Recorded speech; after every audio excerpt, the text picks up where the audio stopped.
watched a science fiction movie, you've almost certainly been exposed to bad science, because that's all it is.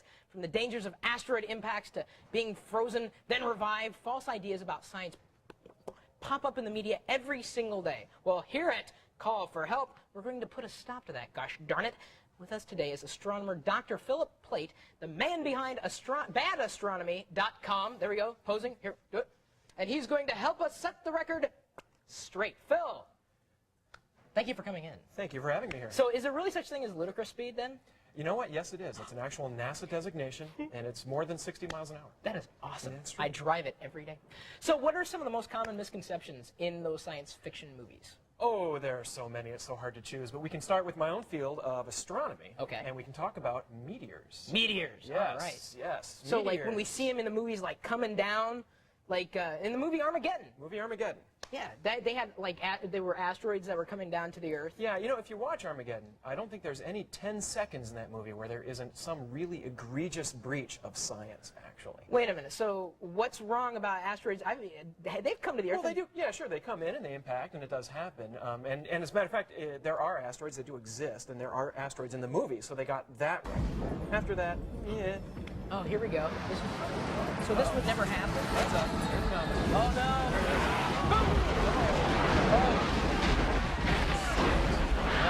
And then everything's blowing up. So these asteroids are really hot then. The big ones can be when they come in, but little ones aren't.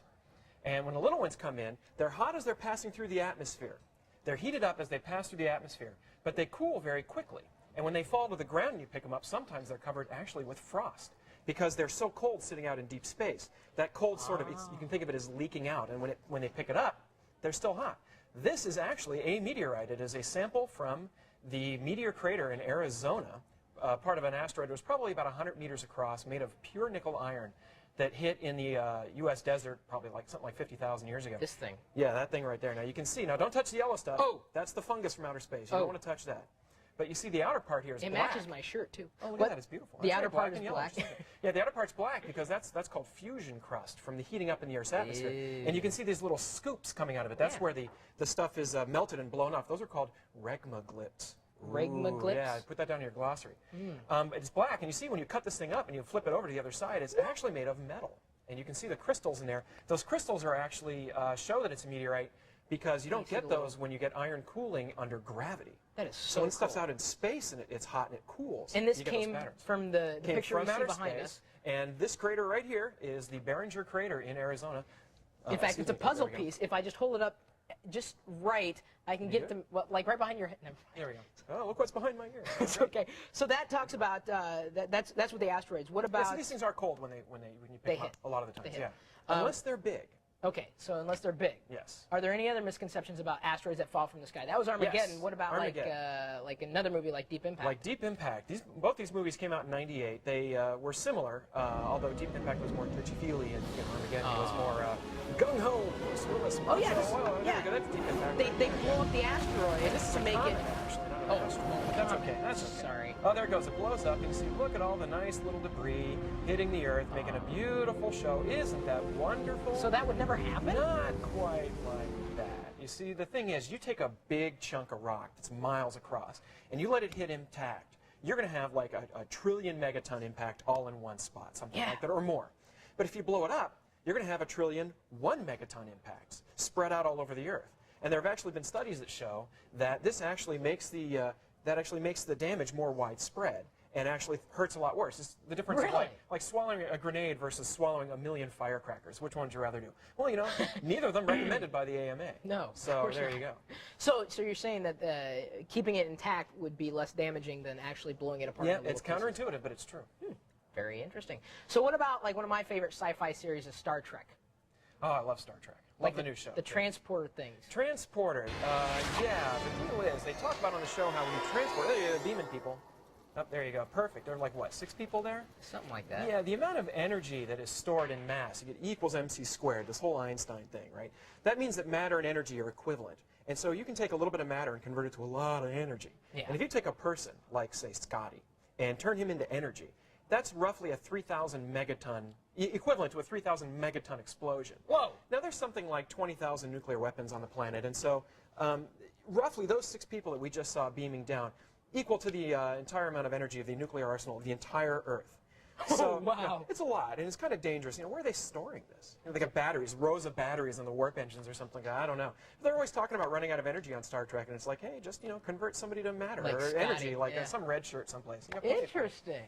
So is it never going to be possible to transport a human, or is it just not feasible? I don't know. It's not feasible right now. There is some work being done on this, on taking something and actually beaming it across space without going through the intervening space. But it's very preliminary, and I don't know if that's ever going to work. Like apples into applesauce, like kind of what they try to do on the fly.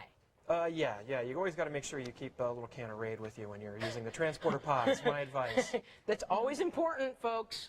You got to make sure you got that. So, so we hit Star Trek, some of the big asteroid or comet movies. Comets. What about something a little closer to home, something with a little more mojo? A little more mojo. Like You mean Austin Powers. Like Austin Powers. Yeah, baby. Yeah. Okay. Yeah, the spy who came in from the cold has. His That's not my time. joke, unfortunately. I read that on a message. Attention, But, stage you know, when you one. freeze somebody like Laser this, cutting you know, we are begins. made of stuff. And as they like to say, we are made up of something like Laser 90% cutting water. You always complete. hear these different numbers. That's roughly true. The problem is when you freeze water, water expands, ice expands. And so when you freeze somebody like that, you're freezing all the water inside their cells. Their cells will expand, the water will expand. It'll turn your entire body into mush. So you want to have mojo, you might have mush Joe. I don't know, that's not a very good joke. That's I apologize. sick. But yeah, he would be basically a big pile of goo when you Oh, the get warm him out of liquid there. goo phase. Oh, well, yeah, there you That- go. that kind of- Yeah. Anyway, so you've got an entire website devoted to all this bad astronomy stuff. That's true. And science stuff that isn't quite science. Badastronomy.com. It's mostly astronomy. I do have a little bit of physics in there. Not a whole lot of biology. There are different websites for this sort of thing.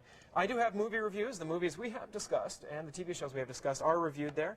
I've got a debunking of people that think that we never went to the moon. Oh, look at that. There it is. Oh, so we did That's go to the the moon biggest then. my website's ever been. It's bigger than, Yeah, I'm not allowed to say if we That's really not went to the moon science or a lot, fact, but oh yeah, there you go.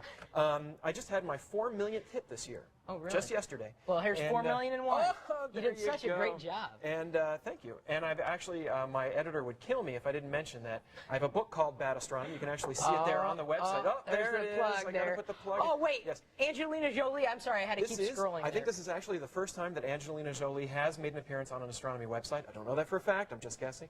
Got Imhotep and a few other things in there. The Mummy and Mummy Returns. Have you seen the Britney Spears does quantum physics thing? You know, I have seen that. It's pretty funny stuff. And it's yeah, you know, intelligent. I had no idea she had advanced degrees in semiconductor It physics. is true. Thank you, Phil. Thank you. Appreciate you stopping by. Of course, can't wait to have you back to learn more about what else is wrong out there. Be sure to visit our website, techtv.com/call for help, because Phil has written a great article for us that's full of debunked bad science, like the toilet flushing one direction up here in the northern hemisphere and in another direction down in Australia where Allie was. That's not how a toilet flushes, but I was writing something. I don't know what it was. That's not true, but, you know, what do we know? So check it out at our website, techtv.com/call for help. Coming up next, looking to shed a few pounds before the holidays? Well, Silicon Alley is going to show us how the internet can help us meet our diet goals when Call for Help returns.